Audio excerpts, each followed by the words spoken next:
Alhamdulillahilladzi yatarafa ibadul mu'minun wa bitaufiqihi yahtadi dhallun. Asyhadu an la ilaha illallah wa asyhadu anna Muhammadan abduhu wa rasuluhu alladzi la nabiyya wa la rasula ba'dahu. Allahumma shalli ala Muhammad wa ala azwajihi wa dhurriyyatihi kama shallaita ala ali Ibrahim wa barik ala Muhammad wa ala azwajihi wa dhurriyyatihi kama barakta ala ali Ibrahim innaka Hamidum Majid. Qala Allah Ta'ala fil Qur'anil Karim, a'udzu billahi minasy syaithanir rajim.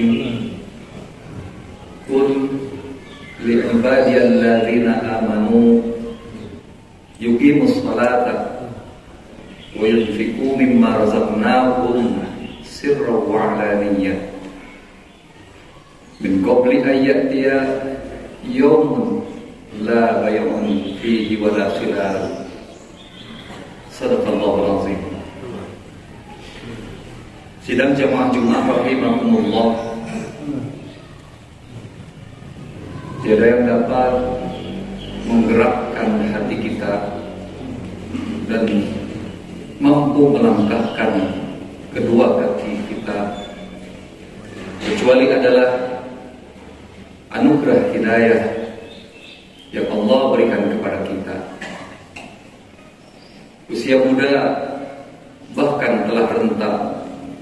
Kalau ia tidak berpikir akan kehidupan di masa yang akan datang, maka sisa hidupnya justru bukan untuk taqarrub kepada Ilahi, tetapi semakin terbuai dengan kenikmatan duniawi.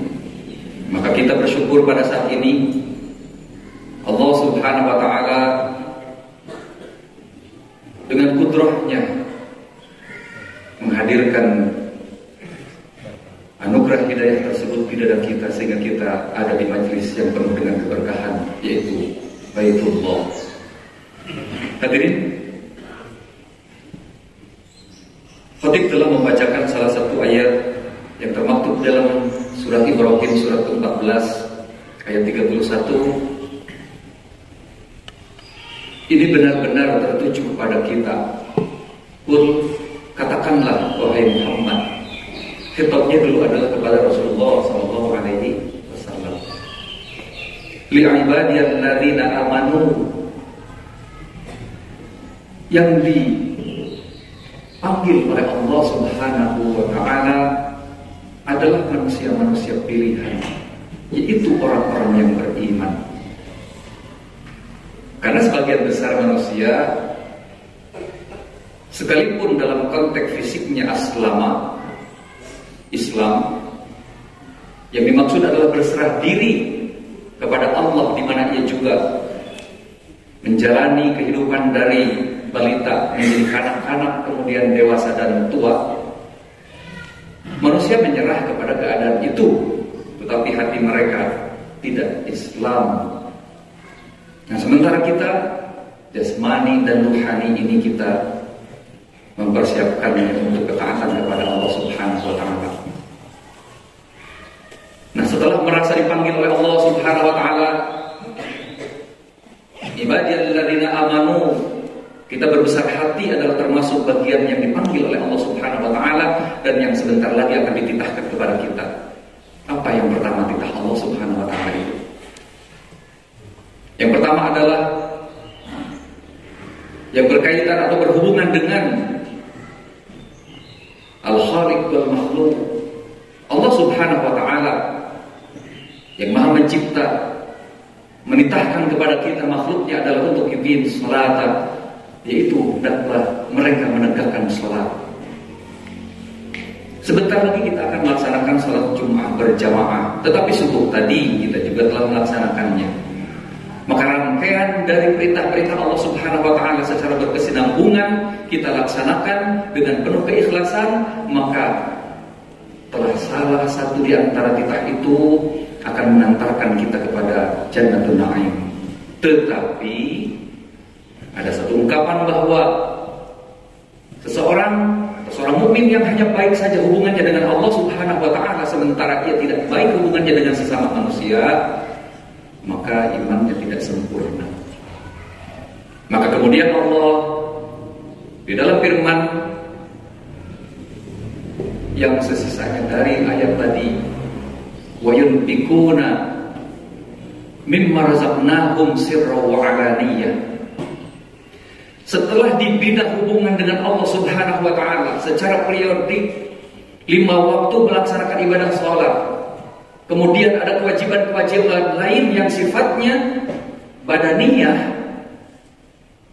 tetapi kemudian Allah memberikan kewajiban kepada kita yang bersifat maliyah, yaitu harta. Wa yunfikuna mimma razaqnahum. Wajar Allah Subhanahu wa taala ketika ia meminta kepada manusia untuk berbagi, meminta kepada manusia kulil afwa, apa yang lebih dari yang telah kita butuhkan, bisa jemput rezeki yang Allah berikan. Ada hak-hak fakir miskin yang mereka membutuhkan kepada uluran tangan kita. Metodenya Allah telah berikan sirr wa alaniyah. Apakah akan secara sembunyi-sembunyi? Apakah dengan cara misalnya dalam konteks hari ini transfer sehingga tidak diketahui siapa pengirim, tetapi dia memberikan dengan sejumlah yang cukup banyak untuk kemaslahatan fakir miskin, untuk kemajuan pendidikan, untuk pemeliharaan Baitullah yang membutuhkan biaya-biaya yang tidak sedikit untuk biaya operasionalnya. Nah, itu kita bantu. Itu tidak berpikir bahwasanya ada pendanaan yang banyak dari siapa dan dari instansi mana. Tetapi yang harus kita pikirkan adalah ari urang rek naon. Ya ayyuhalladzina amanu, hai orang-orang yang beriman, wal tanzur nafsum ma qaddamat lighad. Ittaqullah. Allah menyuruh kepada kita untuk bertakwa kepadanya. Ternyata implementasinya adalah, pengaplikasiannya adalah wal tanzur nafsum ma qaddamat lighad. Hendaklah kita melihat, memandang, menganalisa kira-kira pekerjaan apa, kalau sifatnya fisik, dan harta berupa bentuk apa yang bisa kita keluarkan, di mana amal fisik atau amal badan tersebut dan amal harta tersebut bisa disampur kurang jaga di yaumul jaza. Lamun karsa ukur dibalanjakeun besi pencit bungkus kulit, kita hidup mewah dan megah, berfoya-foya di dunia, sayangnya badan dan tubuh ini akan membusuk 3 hari setelah dikuburkan dan hancur beberapa bulan setelah di dalam tanah. Dan yang mengabadikan kita adalah tentu saja yang kita berikan, wa yunfikuna, menginfakkan. Infak atau nafkah itu secara etimologi adalah mengeluarkan atau membelanjakan. Objeknya siapa? Ada 2. Dalam perspektif internal, yaitu diri kita sendiri. Nah, diri kita sendiri juga perlu dinafkahi, perlu dikeluarkan. Ada budget yang harus kita belanjakan. Wajar Bapak dari jauh datang di masjid ini menggunakan kendaraan karena ada bensin yang dikeluarkan. Nah, kopeng atau ngalpoe kagak. Tetapi di situ kita mengorbankan sesuatu. Li badanika hakun, untuk badan kita ada hak yang harus kita keluarkan dari diri kita sendiri, hasil usaha sehari-hari. Nah, maka kemudian disindir oleh Allah Subhanahu wa taala, ada satu ayat yang menyatakan wattaqus suhha fa innahu ahlaka man kana qablakum. Ittaqu, takutlah kalian, jagalah diri kalian as-suhha dari kekikiran kepada diri sendiri. Orang yang kikir kepada diri sendiri adalah orang yang tidak mau pergi Jumatan karena tidak mau mengeluarkan bensin, hanya sekedar mungkin satu celak ukuran.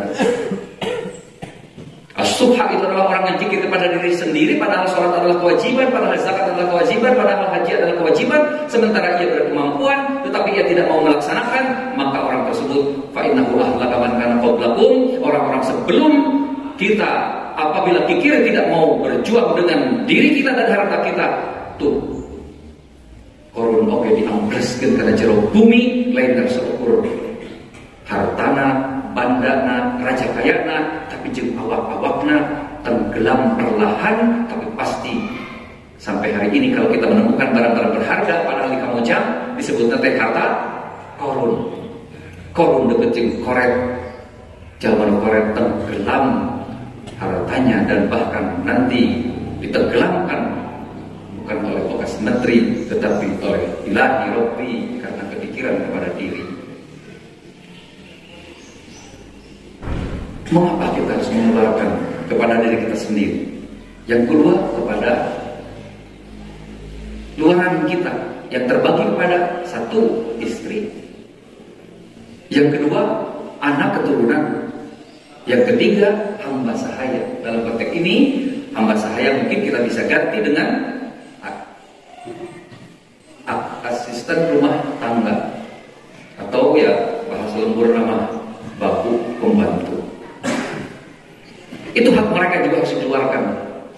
Bahkan dalam konteks perusahaan, walaupun perjanjiannya sudah ada per setiap tanggal 1 misalnya, tetapi hadis sampai sudah memberikan peringatan, kadek ulah nepikeun ka merek upah jalma, nepikeun ka si eta jalma teh geus garing deui ke sana. Berarti yang pertama, iqimus sholata hablum minallah, harus kita perhatikan, dan kita sebagai manusia dengan sesama manusia juga harus menunaikan kewajiban.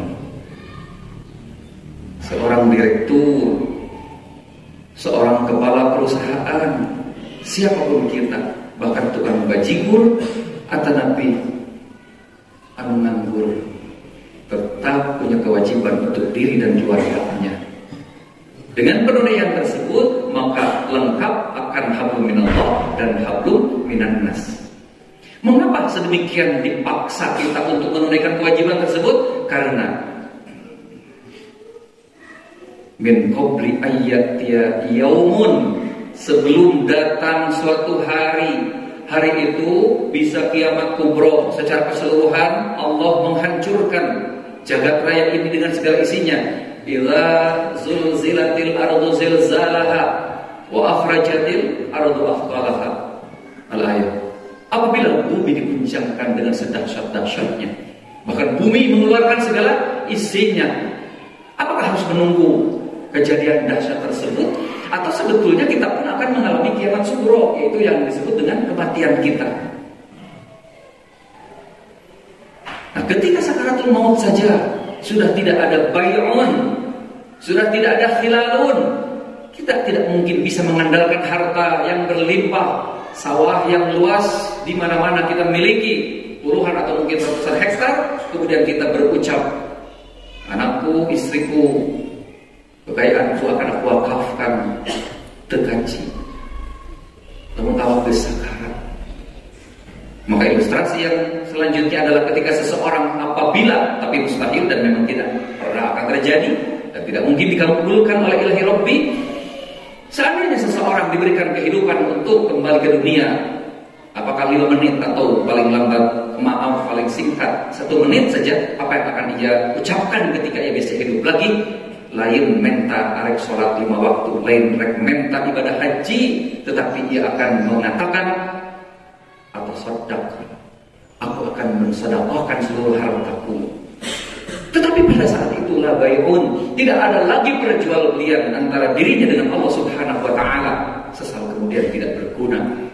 Wala khilalun, tidak ada pertemanan, tidak ada koneksi, tidak ada nepotisme. Ketika itu kita mempertanggungjawabkan sendirian akan apa yang kita lakukan di dunia ini. Maka oleh karena itu ittaqullah wal tanzur nafsum ma qaddamat lighad, ittaqullah innallaha khabirun bima ta'malun. Barakallahu li wa lakum.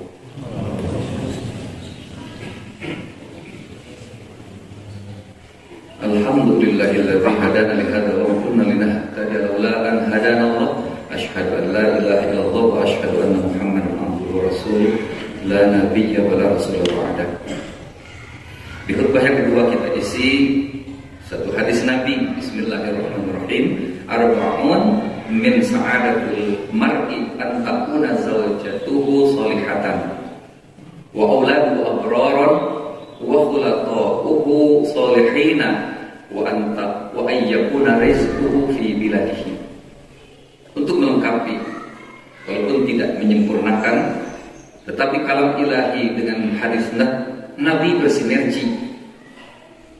Kalau kita baik hubungan dengan Allah, baik hubungan dengan manusia, maka sinergi antara keduanya adalah sebuah keniscayaan di mana kita menginginkan kebahagiaan di dua tempat tersebut. Nah, hadis Nabi lebih menegaskan arba'un, ada 4 hal, 4 perkara, 4 unsur min sa'adatil mar'i yang akan mengantarkan kepada seseorang kepada kebahagiaannya. Yang pertama adalah antakuna zaujatuhu sholihatan. Antakuna keadaan zaujatuhu. Nah, kita sering mendengar azwaj yang terambil dari kata zaujun. Zaujah itu sama padan katanya. Tetapi kalau zaujun artinya adalah pasangan, tapi kalau zaujatun adalah istri. Setiap istri adalah pasangan suami, tetapi tidak setiap pasangan itu bagi laki-laki adalah istrinya. Nah, tetapi ditegaskan di sini yang paling kita harus pahami adalah ayat yang menyatakan wa min ayatihi an khalaqalakum min anfusikum azwajan litaskunu ilaiha.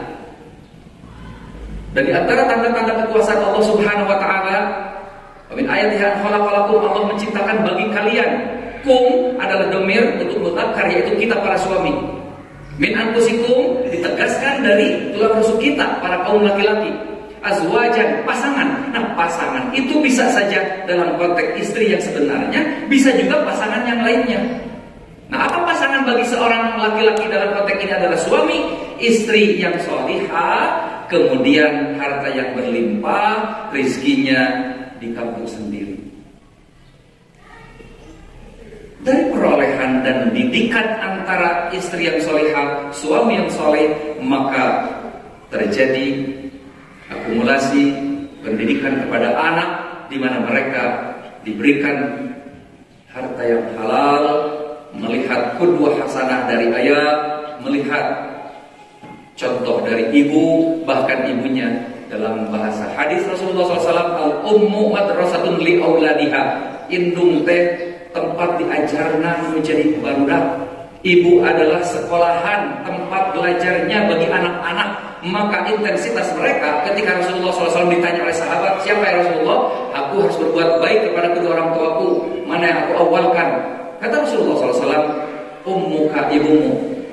Summaman, sahadai ibumu. Summaman, sahadai ibumu. 3 kali Rasulullah SAW menyebutkan untuk ibu, tetapi kemudian summaman, siapa lagi? Abuka, bapakmu. Berarti 2/3 pergaulan seorang anak dengan ibunya itu luar biasa. Kalau ibu, kalau istri kita, ibu dari anak kita tidak soleh, akan dididik apa anak kita di rumah kita?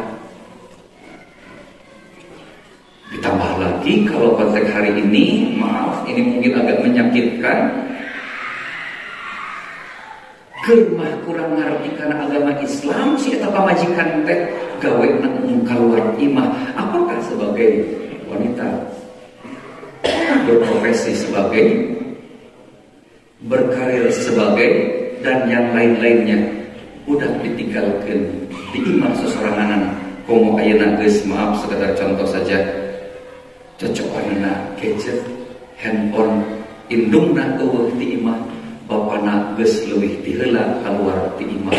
Maka siapa yang mendidik mereka, sekalipun di ruang-ruang sempit, pikiran mereka sebetulnya ada di lingkup internasional, seluruh dunia, dikubuk ku pikiranana, ku matakna, ku hatekna. Maka ketika ayah dan ibunya pulang ke rumah sudah dalam keadaan lelah, maka anak tidak dikoreksi siapa yang memberikan makanan ruhani bagi mereka. Nah, maka dari hadis ini, dengan hubungan kita yang baik kepada Allah, hubungan baik kepada kita dengan sesama manusia, diimplementasikan dengan istri yang solehah, maka kita harus menjadi satu kesadaran untuk terus memberikan pendidikan kepada anak kita, terlebih dalam suasana 2 tahun terakhir ini benar-benar mengacaukan. Sekalipun ini adalah takdir Allah Subhanahu wa taala, tetapi harus kita tebus dengan sebaik-baiknya akan kekurangan dan apa yang telah terjadi ini, di mana anak-anak kita jangan sampai menjadi generasi-generasi syaitani, tetapi menjadi generasi-generasi rabbani. Hadirin, wa auladu abrarun, anak yang berbakti itu kalau mereka mengerti kepada Islam. Bukankah kita tahu banyak orang atau anak yang durhaka kepada ayah ibunya? Kenapa? Karena tidak dididik dengan agama. Jangan terlalu salahkan mereka ketika mereka tidak memberikan layanan kepada kita, tidak sayang kepada kita, bahkan tidak berdoa kepada kita, karena mungkin saat ini dan sebelumnya tidak pernah kita titipkan kepada lembaga-lembaga pendidikan yang mendidik kepada mereka al-Islam, sehingga apal atau piraku Rabbik firli wal walidayya, Rabbik firli wal walidayya. Tapi ada anak yang kemudian ia hanya mendoakan keburukan bagi orang tuanya. Na'udzubillah wal ya'udzubillah. Dan terakhir, Rasulullah SAW mewasiatkan kepada kita, istri di rumah benar-benar patuh karena agama jeung ngarti kumaha ngadidik menjadi para putra urang sadayana. Anak oge akhirna kadidik menjadi garwa urang tenang usaha jeung neangan hasabna. Tetapi kemudian wakhulatu solihina, kita pun harus mencari teman kawan yang soleh. Mengapa? Karena teman atau kawan ikhwan yang soleh akan memberikan dorongan kepada kita berbuat kebaikan dan tidak akan menjerumuskan. Dan terakhir, sekalipun memang tidak terwujud oleh semua orang, bahasa hadis Rasulullah SAW kenakan hati orang warizquhu fi biladihi, jeung rizkina di lemurna. Sanajan gede di Arab Saudi atau di Arab Saudi sebagai TKW, tapi baliknya satahu sakali ngageri ieu arti gede materi, tapi tidak aprok jeung istri, tapi istri jeung suami. Tapi lamun pahareup-hareup lain berarti makan tidak makan kumpul, bukan, tetapi lebih bahagia ketika kita memiliki usaha, memiliki harta benda diraih di negeri sendiri, di kampung sorangan, dan kemudian bisa diberikan sebagai infak kita kepada diri kita, infak kita kepada istri kita, infak kita kepada keluarga kita, dan para tetangga-tetangga yang membutuhkan kepada bantuan kita. Mudah-mudahan dari Al-Quran yang telah dibacakan dan diterangkan, demikian hadis Rasulullah SAW juga yang telah diterangkan, dijelaskan, menjadi sedikit oase di tengah padang pasir, dan ini merupakan tetes air dahaga yang mungkin sedikit tidak mampu menghilangkan haus, tetapi sedikit manfaatnya dan ada guna bagi kita di kehidupan hari ini dan di masa yang akan datang. Aku qouli hadza wa astaghfirullah li wa lakum. Mari kita berdoa kepada Allah Subhanahu wa taala. Allahumma aslih li dini alladzi huwa ismatu amri wa aslih li dunyaya alladzi fiha ma'ashi. Allahumma aslih li akhirati allati ilaiha ma'adi. Allahumma ij'alil hayata ziyadatan li fi kulli khairin waj'alil mauta rahatan li min kulli syarrin. Rabbana atina fid dunya hasanah wa fil akhirati hasanah wa qina adzabannar. Amin ya rabbal alamin. Wassalamualaikum warahmatullahi wabarakatuh.